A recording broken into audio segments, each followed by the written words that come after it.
Mihaela from Learn Polymer Clay, and I have prepared an easy and fun tutorial to inspire you to make faux china looking jewelry pieces.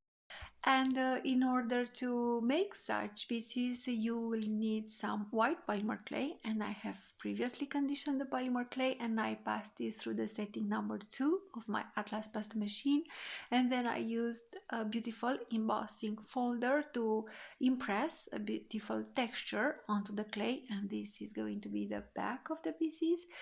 And then I have passed through the same setting of the pasta machine a second piece of polymer clay, and then I have chosen a beautiful stencil and I've applied it on top of the clay. I pressed it into the polymer clay, and then I am going to use pan pastel, ultramarine pan pastel, and in fact I'm using my fingers, but you could use an applicator, of course.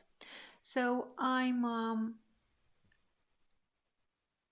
using my fingers, as I said, to apply pan pastel into the openings of the stencil, and I'm going to insist on doing so until I have a beautiful pattern impressed onto the polymer clay.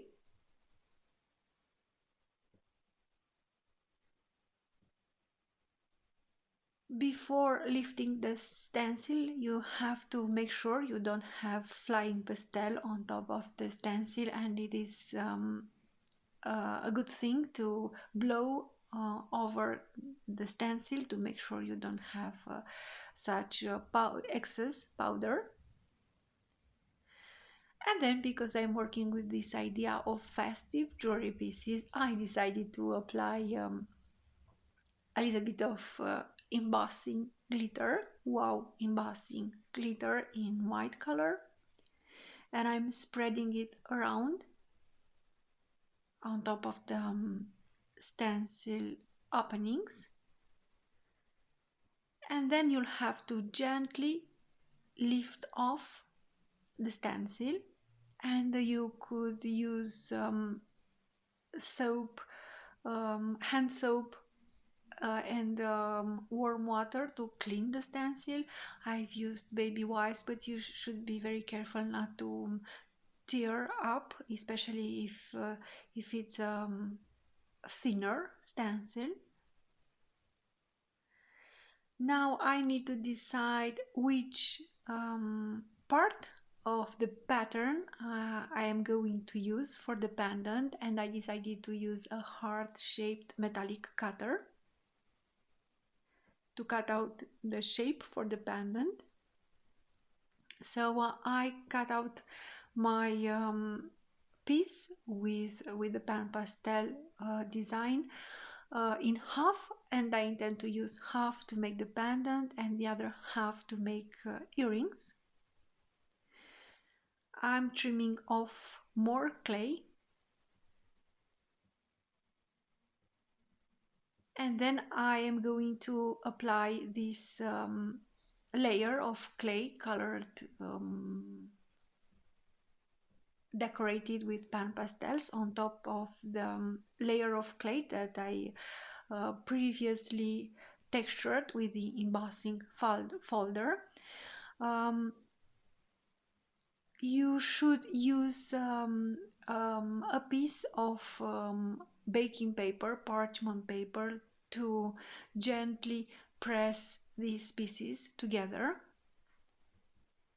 And then you'll just have to use the cutter of your choice to cut a beautiful shape for the pendant.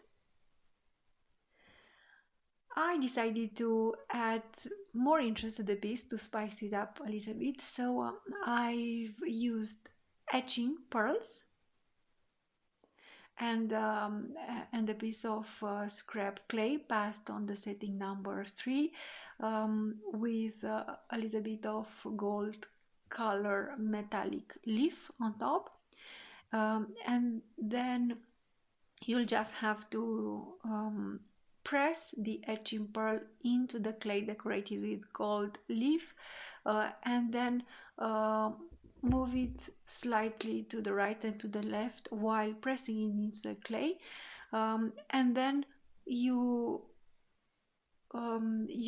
just have to put it on top of the piece that you want to decorate with these little dots, gold metallic dots, and gently do the same rotary motion, but this time you should not press on the clay, but just make sure that you have a good connection between the base layer of the Etch'n'Pearl and the piece onto which you want to apply the pearls, the little pearls. And I used the smaller size of the Etch'n'Pearl for the little dots and the larger size for the larger dot. And then I decided to add a little bit of scrap metallic leaf, gold metallic leaf in some areas.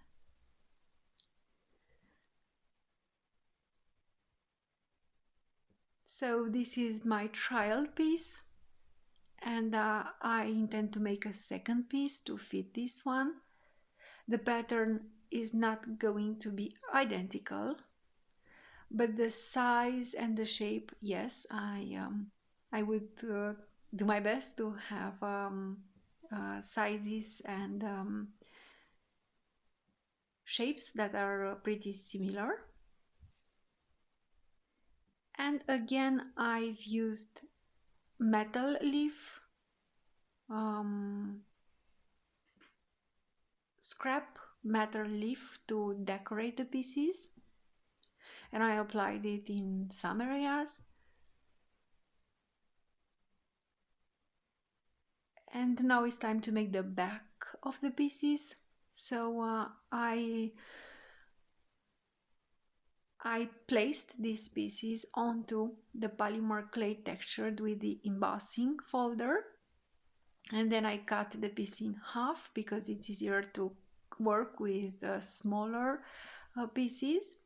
Then I used parchment paper to gently attach these pieces together, but I'm not I'm pressing gently on the clay, and I'm in fact tapping gently. I'm not moving the finger left and right because I don't want I don't want the pastel to go all over the piece. And I'm using a round cutter to cut out the shape of the element, but in fact I'm not going to make round earrings. I'm going to make half circle earrings. I think they are pretty similar in size and shape. And now I'm preparing the pieces to put them into the oven. So I'm baking them on a tile wrapped in parchment paper. And then I remembered that I had to put at least a little dot, a little pearl on top of the earrings as well. And then you'll just have to bake your pieces for 45 minutes at the recommended temperature. I'm working with white clay, so I am going to put an aluminum disposable pan on top to protect them from direct heat.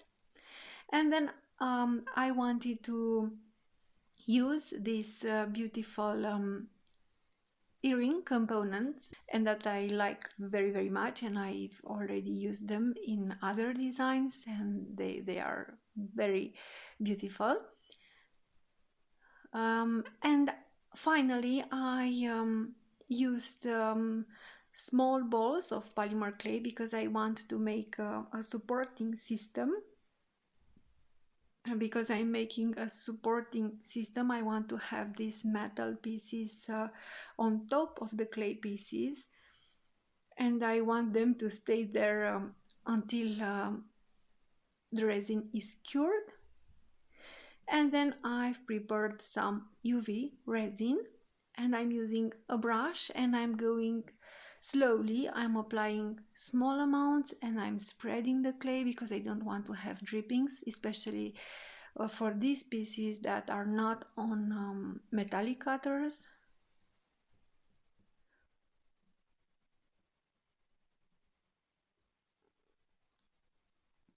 So I'm applying the, the right amount of resin, not too much, and I'm spreading it with the brush, and then I'm looking from the sides and I'm making sure that I don't have points with no resin.